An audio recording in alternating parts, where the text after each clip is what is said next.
Hey guys, I'm sitting in a truck stop in Carlin, Nevada. Tomorrow morning, I'm going and picking up an excavator in Reno and bringing it back to Salt Lake City. On this live chat or whatever live video, I wanted to talk about why I'm not a Christian and why I'm also not a conservative. And I was both of those things for most of my life. I was raised in a very conservative Christian household.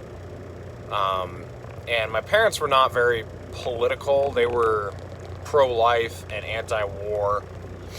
And that was about it. But when I got into high school, I wanted to kind of find my identity. You know, when I was in ninth grade, I wanted to really dig into who I was and try to find some sort of identity that I could latch onto and really set my roots with. And so I decided, even though my parents weren't that into politics, I was going to go hardcore conservative Christian politically. And in 2008, which was when I think that would have been the year, that would have been the year I went into high school. Mike Huckabee was running, so I was all in on Mike Huckabee and,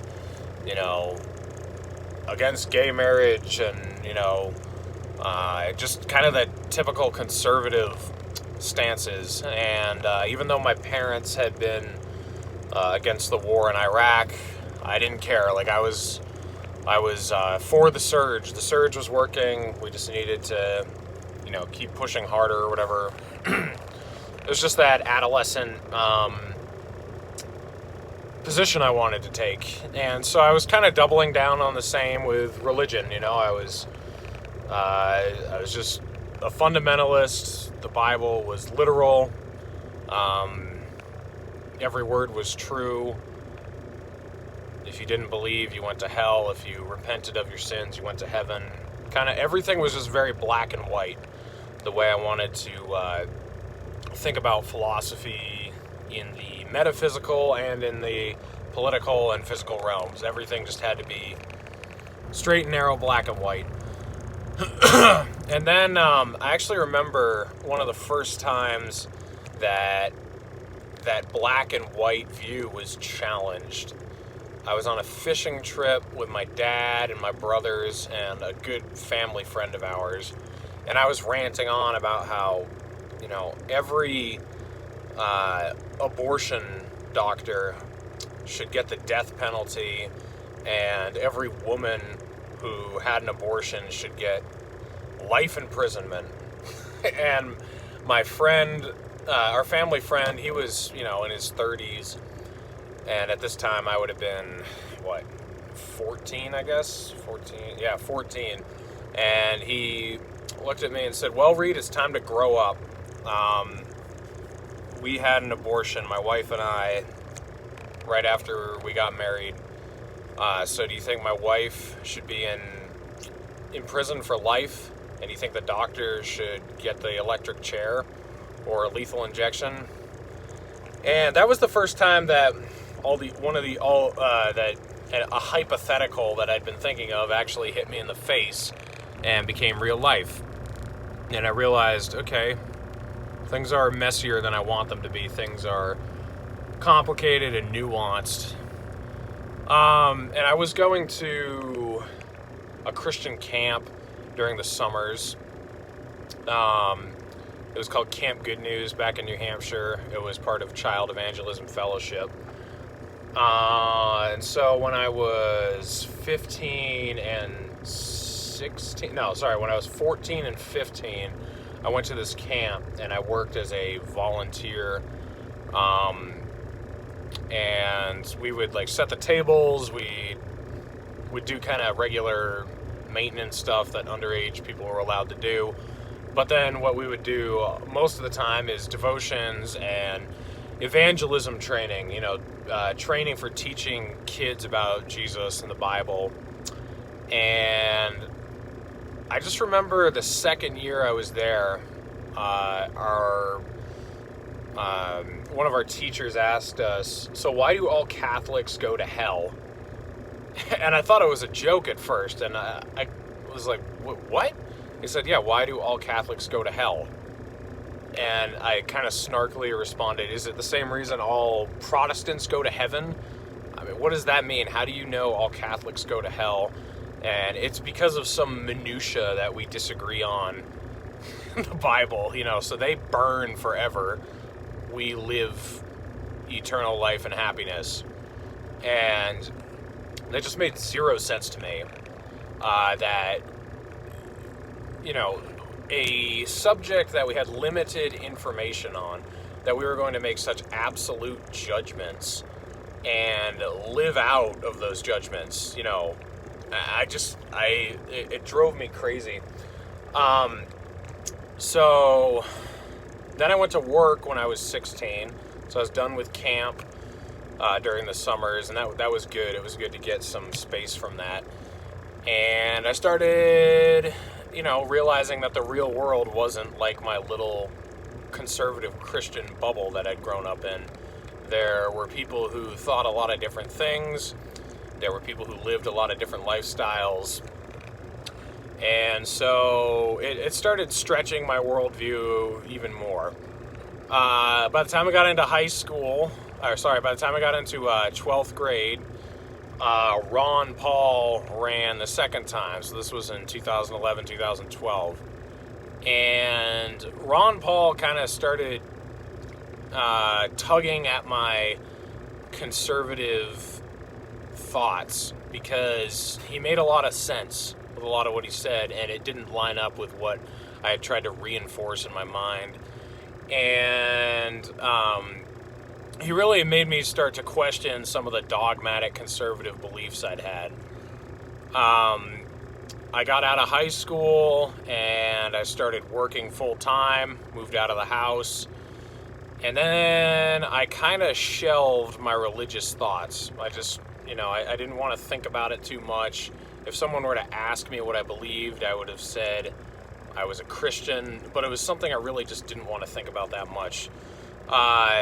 The summer after I graduated, one of the prominent members of our church committed suicide, and it was very out of the blue. A couple weeks before he shot himself, he had been at a church meeting telling us that, he was so happy and his life had been changed by Jesus, and when he died, he wanted to see us in heaven. So that was really confusing. And so I just really didn't want to think about religion at all. It was just something that I shelved for a while. But I did start thinking about politics more. And in 2013 and 2014, I actually went back to a lot of those debates from the 2012 election with Ron Paul and the other Republicans. And I really, really started to listen to what he was saying, and I realized that he was right. And then I started listening to his son, Rand Paul. 2014 was the year that Rand Paul did his famous filibuster against the nomination of John Brennan. And I was actually listening to Bill Maher a lot, who back then I think he was a much more independent-minded person than he seems to be now. And so I started listening to people who were not conservative Christians and realizing that they made a little bit too much sense, and that maybe that was why I'd been scared to listen to them before, because I was afraid that they'd say something that resonated and it would start to pull the cornerstones of my beliefs out from under me, and that was a terrifying thought. But Bill Maher specifically, he's also an atheist, and he also attacked Christianity a lot. And a lot of what he said also made a lot of sense when it came to religion. I watched his documentary that he put together, Religious. I recommend that to anyone who's watching this. Go check it out. And I started to realize that religion and political dogma are basically the same thing. That they're both they're both very effective at controlling people and brainwashing people into subjugation. And I believe that a lot of the people who are in charge of these institutions don't really believe in the things that they're preaching, both in religion and political parties. And I moved out west in 2015, and I worked with a bunch of Mexicans out in Colorado. And that really blew my worldview apart on immigration and the fact that they're stealing our jobs and that they're a bunch of rapists or whatever I used to think about Mexican immigrants. It just completely exploded my worldview. They were the hardest working people I've ever worked with.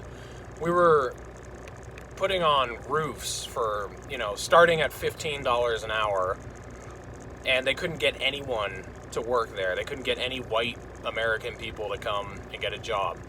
And, $15 an hour starting pay isn't that bad if you don't have any skills and you're starting a new job, which is where I was. And, if a white guy started, I know that I would know that he would last like 2 days and then he'd be gone.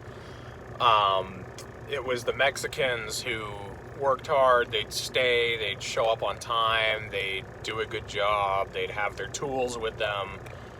And that really changed the way that I started to think in general. Because during this time I was doing a lot of traveling, and I had preconceived ideas of what each state was like. I had a preconceived idea of what California was. California was beaches and liberals. And then you go to California and you go up into northern, into Klamath County, up near Weed and around Mount Shasta, and you meet rednecks, you go into gun stores, you hear people complaining about Los Angeles running the whole state, and you realize that, okay, California might not be what I thought it was. Parts of it are beaches and liberals, but there's also mountains, lakes, forests, deserts. There's people of all walks of life who live here. It's nothing like what I thought it was. And working with the Mexican immigrants really drove that home. And it made me realize that, you really shouldn't make a judgment on something until you actually know something about it. And up to that point in my life, I had been looking through things. I've been looking at things through a lens. I wanted to arrive at a conclusion, and so I would sift my experiences until I arrived where I wanted to arrive at. And I realized that was completely wrong. It should be the other way around. You should allow your experiences to form your beliefs, or to at least be empirical evidence of your beliefs. And from that moment on, I decided, okay, I'm not going to make judgments about something until I know a little bit about it at least, or if I know somebody who's involved in something, or if I know someone from some place. I'm not just going to make blanket statements because I heard them on Fox News and then try to ignore evidence I run into to back up my preconceived notion of what I want my conclusion to be. And so from there on, I decided I was cleaning the slate and starting over. And initially, I kind of swung left politically, and I swung anti-religious philosophically. And neither of those lasted very long. Because growing up as a conservative Christian, I knew the philosophy inside and out. So when I would hear someone on the left or an anti-theist or something attacking those beliefs, there would definitely be some stuff I would agree with them on, but then I could hear them make a ridiculous accusation and I'd say, no, that's not what those people think. I was one of those people. I know that's not what they think. And so after that hard swing I took to the left for a little while, and then the hard swing to the anti-religious tirade that I went on, I kind of fell back into the middle, really on both philosophies, and I arrived at a libertarian solution in both worlds, which is, it really doesn't matter what anyone believes, as long as they're not going to persecute people based on those beliefs. So if you believe that I am going to burn in hell for eternity just because I don't believe in the Bible, that's unfortunate, but I'm going to have to just let that be. That's the way it's going to have to ride, because I can't control what you believe. And as long as you're not going to treat me like a piece of shit because of what I believe, then it doesn't matter. And then the same politically, I feel like people on the left try to force everyone to, be tolerant, which ends up with a massive amount of intolerance. So I had to arrive at the conclusion that people need to be allowed to be racist or allowed to be gay or be whatever, as long as they're not harming anyone else. It doesn't matter. If you think that Jews are subhuman, that really sucks and that's terrible, but as long as you're not going to treat them any differently than anyone else, it doesn't matter. Same with pretty much anything. As long as your disgusting beliefs don't make you act any differently, then I don't see why I should care what you believe. So yeah, that was kind of my transition from being a conservative Christian to being a libertarian agnostic atheist. I don't like the term atheist because it has so many connotations with it, but what it literally means is, non-theist, atheism. I'm not a theist. I don't believe in a God. I don't believe in any religions. Some people would say that agnostic is a better term, but I feel like agnostic is just completely ambivalent. Oh, I have no idea, anything could be. I'm not really there. Like, I really do not believe in the Bible. I disbelieve the Bible. I disbelieve what I've read of the Quran. It's on par with Santa Claus now. Like, I'm not agnostic about Santa Claus. I am rather convinced that Santa Claus does not exist. And if you want to prove to me that Santa does exist, you need to supply a hell of a lot of evidence. So that's where I am with the Bible. I really do not believe in the story of Jesus and the Bible, the Old Testament, New Testament. I don't believe that the Tower of Babel was an actual historical event. I don't believe I don't believe most of it. So if you're going to say that it's all true, you need to provide the evidence why you think it is true.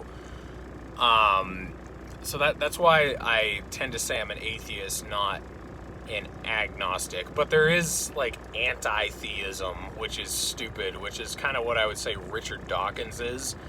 He's obviously got more than just disbelief going on. He has some sort of anger against religion and religious people. I don't really understand that. I don't have that anymore unless you're being an idiot and, persecuting people. Then I'll take issue with you. But if you want to believe crazy stuff, that's on you. But he takes it personally almost, which is kind of weird. So, yeah, that's where I am now. A libertarian atheist. Just let me know what you guys think in the comments. What are you guys? Are you religious, Christian, Jewish, Muslim, atheist? Let me know. Let me know what your journey has been if you've had one. I'm going to bed though. It's been a long day. I will catch you guys on the next live stream. Take care of each other. Take care of yourselves.